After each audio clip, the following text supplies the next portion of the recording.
Yeah, it's tactical. So I'm gonna show how I kind of set the fencing up for the sheep. And just to give you a little bit of orientation, maybe through the trees right about there, you can see the roof of the barn. On the other side of the barn, there's a road. So the pasture goes from the road all the way up to the top of that ridge. Yes, it is very steep.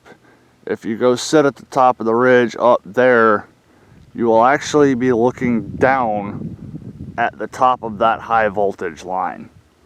So it's steep, and this is also very rocky. Fortunately, it's not a lot of slab rock, but you can see there's rock, rock, big rock, little rock, another little rock, more rock. So putting step-in post here can be quite a bit of effort, especially if the ground starts to get dry. It's getting better, but anyway. Also, just to kind of orient, obviously the sheep are there right now. They were in that paddock up there, and then the week before they were here in this paddock, and the week before they were in this paddock. Now, I do have some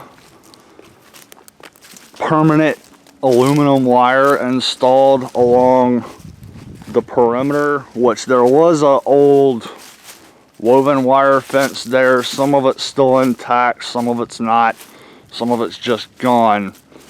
But I will do a separate video on how I'm doing that. But then also in some of the tree lines, like you've got this whole peninsula of trees here, so I'm a good, I don't know, 20 to 30 feet into the edge of this cluster of trees, and I've got aluminum wire run down.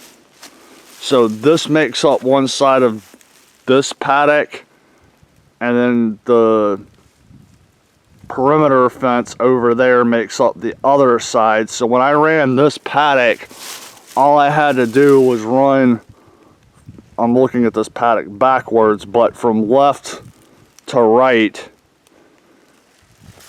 and then from left to right with my braided wire, and this paddock was set up.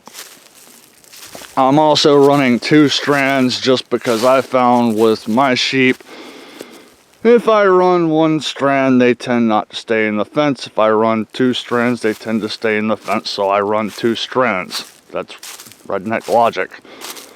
But anyway, for the most part, I'm using step-in post. I guess I should have showed something else while I'm down here, where I've got a place where my braided wire is meeting up with permanent. I've also got ring insulators, hopefully you can see that, so that I've got a nice solid point to attach the wire to there, and it's not going to flex, it's not going to move. In my corners of paddocks, I'm actually using these spring steel posts as opposed to the step-in post, because the corners get put on under a lot more strain. And with these step-in posts, I really like them, but if you bend these over and hold them there for a long period of time, they tend to retain that shape for a little while.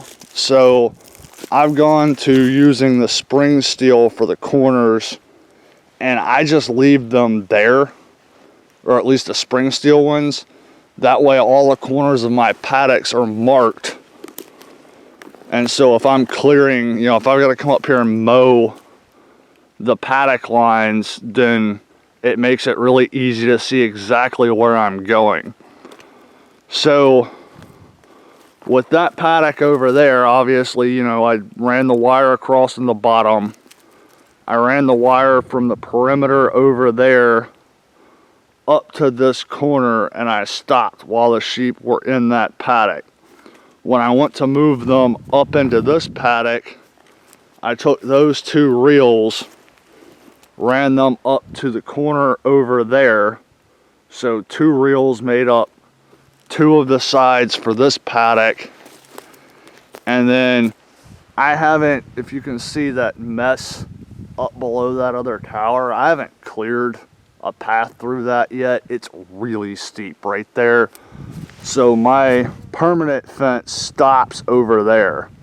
So from there, coming around this mess, up to a corner over there, and then down to this corner, I've got 2 more reels. So I had 2 reels coming from here to here, up to there, and then 2 reels going from over there to that corner to that corner. Now when I moved the sheep up to that top left paddock, I left those 2 reels that were going across there in place because that made up one side of the paddock. And then I ran 2 more from the top corner up there, across to that back corner, across to there, and stopped. Then I ran 2 reels from that top corner down to this corner, so I was actually using 3 sets of reels for that paddock. And then when I moved them over to here, I just took the ones that came from the top up there down to here and ran them across that way. Now I found, just because, like, just a hypothetical, if I had gone from there up to there, down to there, and then all the way back across down to here with 1 set of reels, obviously the wire is going to get hung up on all that stuff, and it just makes it too much of a pain to roll up. So I found here 2 sides of a paddock works really well. It's easy enough to still be able to reel everything back in. So that's kind of how I run it. As things get a little bit more cleared, like this area here, their next paddock after where they are will be this, but it's going to go up into there. Once I get all of that looking like this, then yeah, I might be able to run 3 sides and it'll still be easy enough to reel everything back up. But for now, I'm just doing 2 sides. So I guess one other note is, you probably saw the orange jumpers. It's just the alligator clamp that was on that corner. So I've tried just like taking 1 wire and hooking it in like that, and then taking another reel and looping it through the same clip like that, and it just doesn't seem to work as well. And those jumpers are like, I don't know, $4 or $5. So I've got probably, I don't know, 10 or 12 of those jumpers. So it's more than enough to do anything that I need to do. I'll probably buy a couple of more of them just because it's always nice to have extra. And I've got one that's damaged right now, so I need to fix that. But anyway, till next time, guys. Bye.